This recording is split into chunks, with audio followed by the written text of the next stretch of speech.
আমি একজন ফোন করলে আমার কাছের আত্মীয়, হুজুর বিয়ের দিন ঠিক হচ্ছে ছেলের, তো একটু আসতে হতো। আমি গেলাম ডায়েরিটা নিয়ে আমার, তো আমি বললাম কখন কি বিয়ে করবে। আসরের পরে চা পানি করে কথা হচ্ছে, বলছে ফাল্গুন মাসে। আমি বললাম ফাল্গুন মাসের প্রথম শনিবার বিয়ে করো, রবিবার অলিমা, সোমবার তোমরা বউকে নিয়ে বিটি আর জামাইকে নিয়ে চলে আসবে।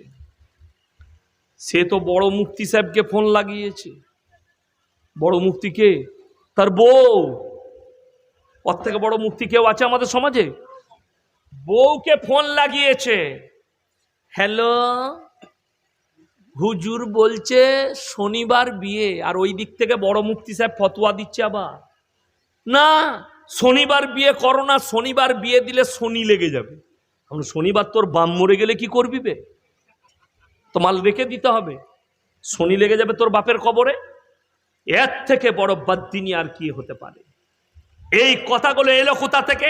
ওয়া ইসলামিক কালচার, ইসলাম না থাকার কারণে, দিন না থাকার কারণে। তা না হলে আল্লাহর কাছে সব দিনটাই সমান। জোরে বলুন সুবহানাল্লাহ। যে দিনটা বলবেন, আপনার যেদিনে পছন্দ হবে বিয়ে করেলে। একটা মুর্শিদাবাদের ছেলে বলছে, হুজুর আমি বিয়ের দিন ঠিক করতে এসেছি, মেয়েরা বলছে আমাবস্যার রাতে বিয়ে করা চলবে না, এটা কি ঠিক? আমি বললাম মোটেই করবি না, কালো ছেলে হবে। কি বলবো? হাদিসে কোরআনে কোথাও নাই। হ্যাঁ, আমাবস্যার রাতে বিয়ে করলে আরো ভালো হবে, অন্ধকার থাকবে। বুকা কুতাকার,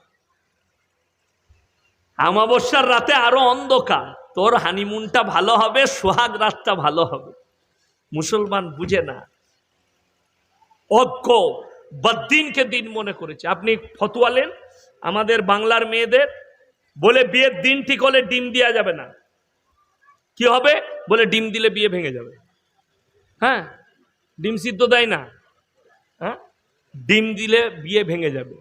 এই যেমন আমাকে একটা সেদিনে একজন বলছে, আমি কলা নিতে গেছি বর্ধমানে, তো একটা ভদ্র মহিলা কলা নিতে এসছে, তো সে বলছে এই জুড়া কলা আমি লুবো না। আমি বললাম খালা জুড়া কলায় কি হয়? বলে জুড়া ছেলে হয়। তো শালা জানলে আমি আগে কিনতুম রে।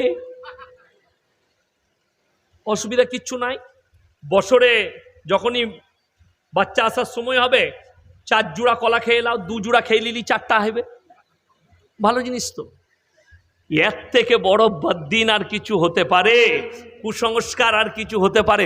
আচ্ছা আপনারা বলুন, ডিমের পাওয়ার বেশি না পেটের পাওয়ার বেশি? পেটের পাওয়ার বেশি। খেলেই সিদ্ধ হয়ে মাল হজম হয়ে নেমে যাবে পায়খানায়। তো ডিম কি করে বিয়ে ভাঙাবে? ডিমের মালিক সকলে বলুন কে? আল্লাহ। মেয়েদের ফতোয়া শুনেলেন, জেলেবি, বিয়েতে জেলেবি দিলে প্যাঁচ লেগে যাবে।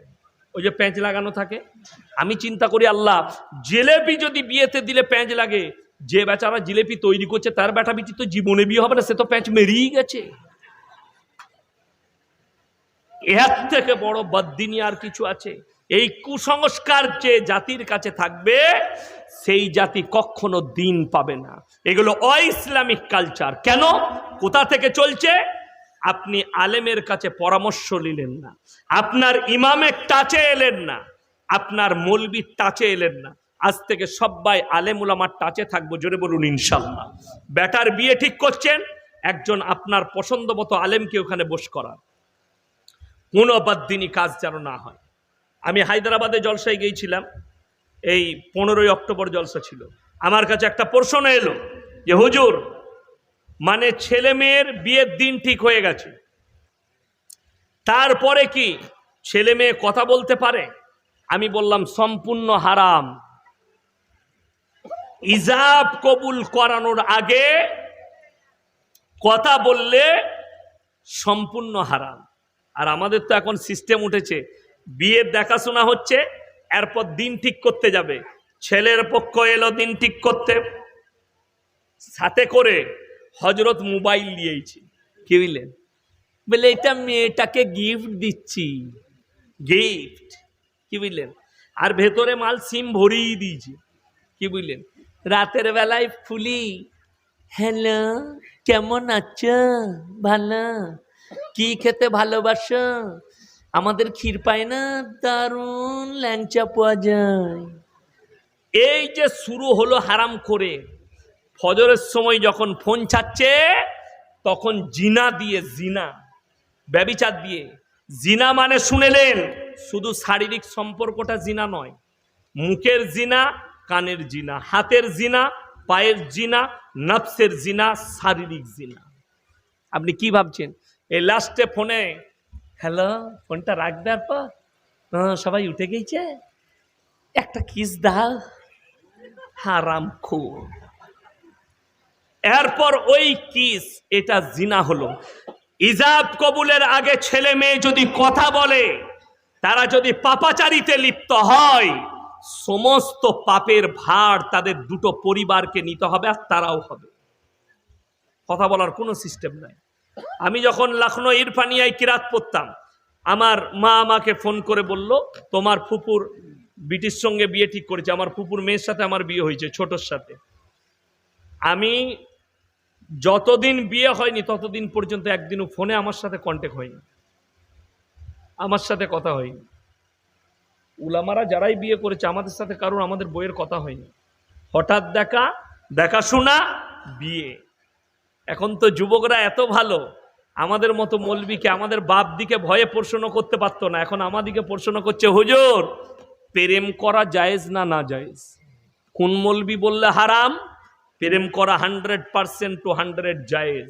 মায়ের সঙ্গে প্রেম জায়েজ, বাবার সঙ্গে, পরিবারের সঙ্গে, প্রতিবেশীর সঙ্গে, আত্মীয় স্বজনের সঙ্গে, ভাইয়ের সঙ্গে, বোনের সঙ্গে। কিন্তু তোমরা যেটা বলছো, hello come here, I love you, উটি হারাম। 3 দিনের ভালোবাসা, 4 দিন খালি ক্ষীর পায়ে আই লাভ ইউ বলেছে, 5 দিনের মাথায় হারামখোর হাত কেটে নাম লিখেছে দীপালি, সিপালি। তোর মা, তোর বাবা এতদিন তোকে 19 বৎসর 20 বৎসর পর্যন্ত লালিত পালিত করলে, তার ভালোবাসার জন্য কি মহব্বত দেখিয়েছো। 3 দিনের আই লাভ ইউ লেগে হাত কেটে দিচ্ছ। 1 সপ্তাহের ভালোবাসায় বাপ বলছে ওই ঘরে তোমার বিয়ে দেওয়া হবে না, হারামখোর গলায় দড়ি দিচ্ছে, না হলে ইঁদুর মারা বিষ খাচ্ছে। আমার যুবক যুবতীরা শোনো, তুমি যদি 1 মাসের প্রেমে প্রাণ দিতে পারো, তোমার মা 9 মাস 10 দিন পেটে ফেলেছে, তোমাকে 20 বৎসর পর্যন্ত তোমার মুখে ভাত তুলে দিয়েছে, তার ভালোবাসার জন্য তুমি কি দিয়ে একটু দেখাও। আমার মুসলমান ভাই খুবই দুঃখিত,